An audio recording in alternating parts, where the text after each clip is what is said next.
Movie के start में हम कैट को देखते हैं जो एक स्कूल में इंग्लिश टीचर है। वो क्लास में पढ़ा रही होती है। एक बच्चा क्लास में सीक्रेटली एक कॉमिक बुक पढ़ रहा होता है। कैट उस बच्चे को पकड़ लेती है और उसे सबके सामने वो बुक पढ़ने को कहती है। जब वो बच्चा बुक पढ़ता है, कैट और दूसरे स्टूडेंट भी उस बुक को इंटरेस्ट के साथ सुन रहे होते हैं।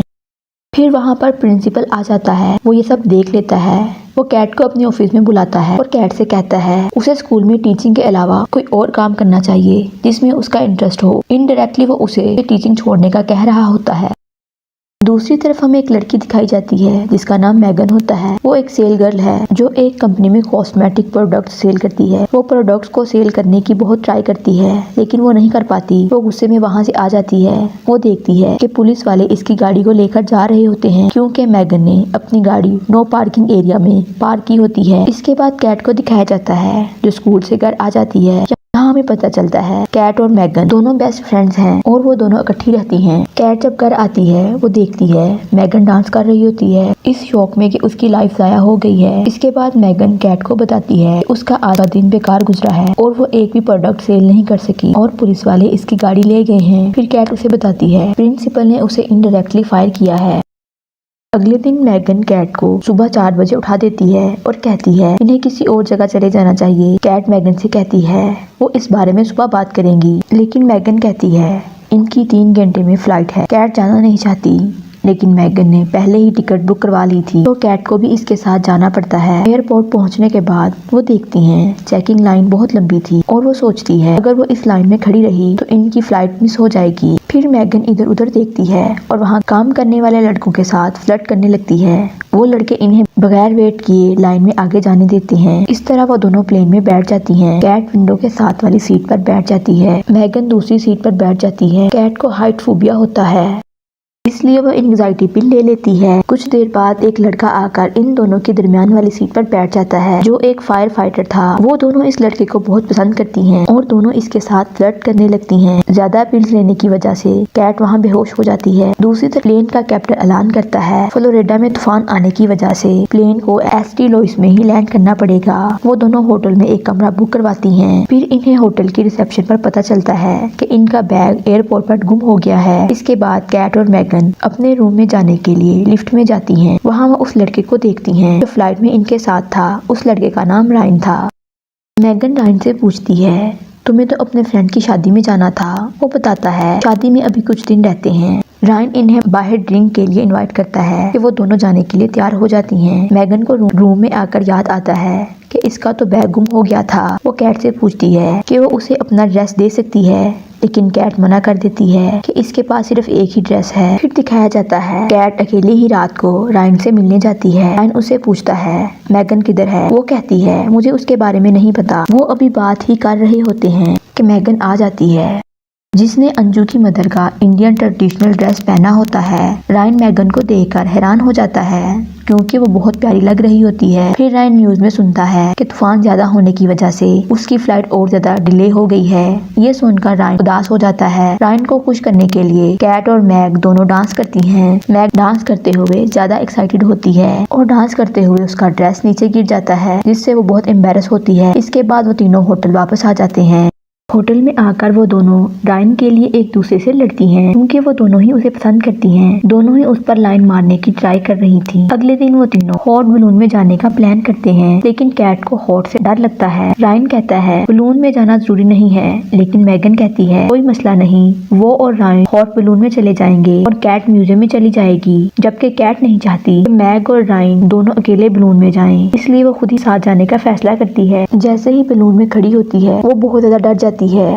फिर आदमी बलून को उड़ाता है और आदमी बताता है हम 500 फीट हाइट पर हैं जिससे कैट और डर जाती है। फिर मैगन शैंपेन की बोतल ओपन करती है। बोतल का ढक्कन बलून के कैप्टन की आंख पर जाकर लगता है जिससे उसकी आंख जख्मी हो जाती है। उसकी एक आंख पहले ही जख्मी थी, अब उसकी दूसरी आंख भी जख्मी हो जाती है जिसकी वजह से उसे बलून को फौरन ही लैंड करना पड़ता है। वो बलून बच्चों की पार्टी में लैंड करता है जिससे बच्चों की पार्टी स्पॉइल हो जाती है और वो तीनों होटल आ जाते हैं।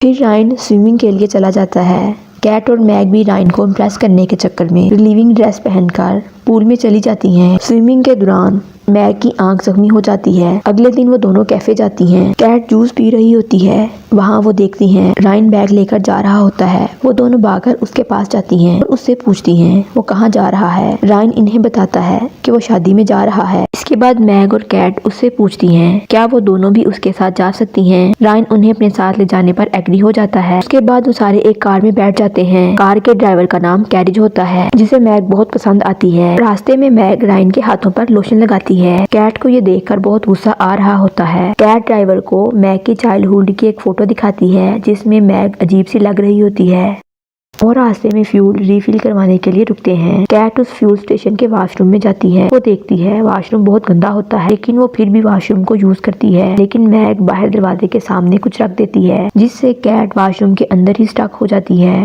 लेकिन फिर भी कैट विंडो के थ्रू बाहर आ ही जाती है, जिससे उसके कपड़े काफी गंदे हो जाते हैं। रायन उसे देखकर पूछता है क्या हुआ है। वो बताती है उसे वॉशरूम में किसी ने लॉक कर दिया था। इसके बाद कैट अपने कपड़े साफ करती है।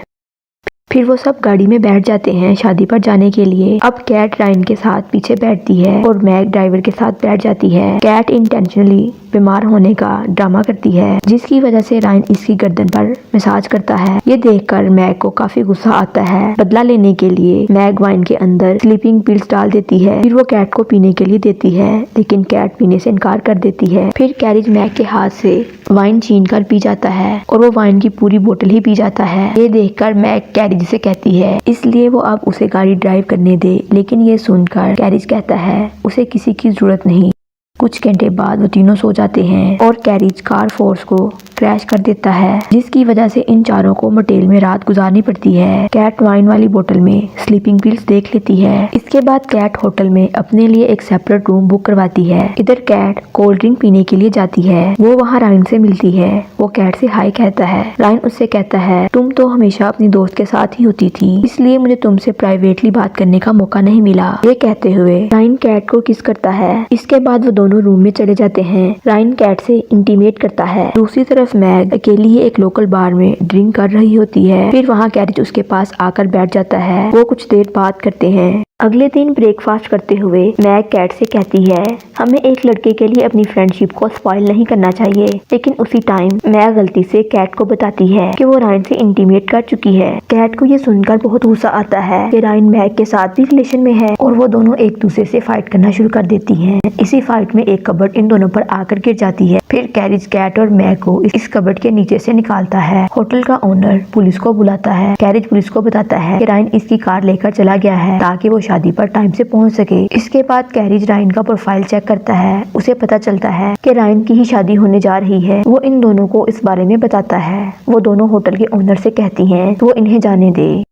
अभी इन्हें जाकर रायन की शादी रुकवानी है। इसके बाद वो आकर उसके नुकसान के पैसे पे कर देंगी। इसके बाद वो होटल पहुंच जाती हैं जहां शादी हो रही होती है। वहां जाकर इन्हें पता चलता है कि रायन की शादी हो चुकी है और वो शादी रुकवाने में लेट हो गई हैं। फिर वो रायन को देखती हैं। वो इन्हें देखते ही भागना शुरू कर देता है। वो दोनों उसे पकड़ लेती हैं और कहती हैं तुमने हम दोनों का फायदा उठाया है। लेकिन रायन कहता है तुम दोनों भी तो मेरे साथ फ्लर्ट कर रही थी शुरू से, लेकिन मैं कॉलेज ही से इस लड़की को पसंद करता हूँ। और इन्हें कहता है अब तुम लोग मेरी मैरिड लाइफ को खराब मत करना। के बाद रायन की वाइफ वहाँ आ जाती है। वो दोनों देखती हैं रायन की वाइफ काफी स्ट्रिक्ट होती है और वो रायन को दबा कर रखती है। रायन को ना चाहते हुए भी उसकी बात मानना पड़ती है। ये देखकर वो खुश भी होती हैं कि रायन ने हमारे साथ फ्लर्ट किया। वो ऐसे ही लाइफ डिजर्व करता है। अब शादी के बाद वो बहुत पछताएगा। ये सोचते हुए वो दोनों एयरपोर्ट पर वापस आ जाती हैं। वहाँ जाकर इन्हें पता चलता है इनकी फ्लाइट में अभी 4 घंटे हैं। मैगन कैरिज को मिलने के लिए उसकी शॉप पर चली जाती है। मैगन और कैरिज थोड़ी देर बात करते हैं। इसके बाद वो कैरिज को किस करती है और मैगन वापस एयरपोर्ट पर आ जाती है। वो कैट से कहती है अब हमें और ज्यादा साथ नहीं रहना चाहिए। इसका मतलब ये नहीं है कि हम दोबारा नहीं मिलेंगे, बल्कि अब हम पहले से भी ज्यादा मिलेंगे। कैट मान जाती है। इसके बाद कैट दोबारा स्कूल जाती है और प्रिंसिपल से कहती है कि वो जॉब नहीं छोड़ेगी। जबकि प्रिंसिपल उसे कहता है तुम्हें जॉब छोड़ने के लिए कौन कह रहा है, मैं चाहता हूँ कि तुम्हें वॉलीबॉल टीम का कोच बना दूँ। कैट ये सुनकर मान जाती है। दूसरी तरफ मैगन कैरी से कॉन्टेक्ट में होती है। वो दोनों एक दूसरे के साथ रिलेशनशिप में होते हैं और यूं मूवी का एंड हो जाता है।